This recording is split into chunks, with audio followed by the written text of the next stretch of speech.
9 tanda orang berakal menurut Buya Hamka.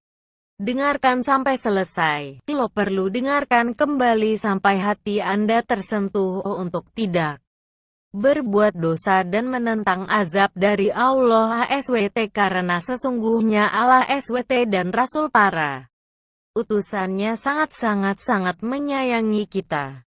Dengan menyebut nama Allah yang Maha Pemurah lagi Maha Penyayang. Segala puji bagi Allah, Tuhan semesta alam. Maha Pemurah lagi Maha Penyayang, yang menguasai di hari pembalasan. Hanya Engkaulah yang kami sembah, dan hanya kepada Engkaulah kami meminta pertolongan. Tunjukilah kami jalan yang lurus, yaitu jalan orang-orang yang telah Engkau beri nikmat kepada mereka. Bukan jalan mereka yang dimurkai dan bukan pula jalan mereka yang sesat. Satu bukti Islam sebagai agama yang menghargai akal dapat dibuktikan dari banyaknya ayat-ayat Al-Quran, baik yang tersurat maupun tersirat, memerintahkan umatnya untuk berpikir dengan memperhatikan apa saja yang ada di dunia ini, bahkan di dalam diri manusia itu sendiri. Sebagaimana firman-Nya, dan juga pada dirimu sendiri. Maka apakah kamu tidak memperhatikan? Quran Surat Az-Zariyat ayat 21. Dengan demikian, sungguh beruntung umat Islam, karena kitab sucinya justru mendorongnya untuk mempergunakan akalnya secara maksimal guna mengetahui hingga hakul yakin kebenaran ajaran Islam. Oleh karena itu seorang muslim itu idealnya adalah orang yang benar-benar memanfaatkan akalnya.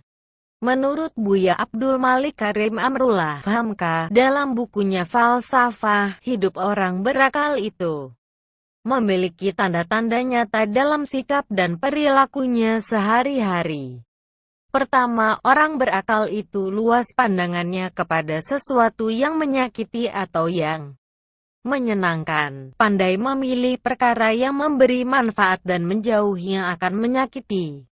Dia memilih mana yang lebih kekal walaupun sulit jalannya daripada yang mudah didapat padahal rapuh. Jadi akhirat lebih utama bagi mereka dibanding dunia. Kedua, orang berakal selalu menaksir harga dirinya, yakni dengan cara menilik hari-hari yang telah dilalui. Adakah dipergunakan kepada perbuatan-perbuatan yang berguna? Dan hari yang masih tinggal kemanakah akan dimanfaatkan? Jadi, tidak ada waktu yang digunakan untuk hal-hal yang tidak berfaedah. Apalagi sampai menguliti kesalahan atau aib orang lain. Ketiga, orang berakal senantiasa berbantah dengan dirinya. Sebelum melakukan suatu tindakan, ada timbangan yang digunakan. Apakah yang dilakukannya baik atau jahat dan berbahaya? Kalau baik, maka diteruskan. Jika berbahaya, segera dihentikan. Keempat, orang berakal selalu mengingat kekurangannya. Bahkan, kata Buya Hamka, kalau perlu dituliskannya di dalam suatu buku peringatan sehari-hari. Baik kekurangan pada agama atau pada akhlak dan kesopanan. Peringatan diulang-ulangnya dan buku itu kerap kali dilihatnya untuk direnungi dan diikhtiarkan. Mengangsur-angsur mengubah segala kekurangan itu. Kelima, orang berakal tidak berduka cita lantaran ada cita-citanya di dunia yang tidak sampai, atau nikmat yang meninggalkannya. Buya Hamka menulis diterimanya apa yang terjadi atas dirinya dengan tidak merasa kecewa dan tidak putus-putusnya berusaha. Jika rugi tidaklah cemas, dan jika berlaba tidaklah bangga. Karena cemas merendahkan hikmah dan bangga menghilangkan timbangan. Keenam, orang berakal enggan menjauhi orang yang berakal pula. Artinya, temannya adalah orang yang berhati-hati dalam hidupnya. Sehingga terjaga komitmennya dalam memegang risalah kebenaran. Ketujuh, orang yang berakal tidak memandang remeh suatu kesalahan. Walaupun bagaimana kecilnya di mata orang lain, dia tidak mau memandang kecil suatu kesalahan. Karena bila kita memandang kecil suatu kesalahan, yang kedua, ketiga, dan seterusnya, kita tidak merasa bahwa kesalahan itu besar, atau tak dapat membedakan lagi mana yang kecil dan mana yang besar. Kedelapan, orang yang berakal tidak bersedih hati. Buya Hamka menulis orang yang berakal tidak berduka hati. Karena kedukaan itu tiada ada faedahnya, banyak duka mengaburkan akal. Tidak dia bersedih, karena kesedihan tidaklah memperbaiki perkara yang telah terlanjur. Dan, banyak sedih mengurangi akal. Kesembilan, orang berakal hidup bukan untuk dirinya semata, tetapi untuk manusia dan seluruh kehidupan. Buya Hamka menulis orang berakal hidup untuk masyarakatnya, bukan buat dirinya sendiri. Demikianlah 9 tanda orang berakal menurut Buya Hamka.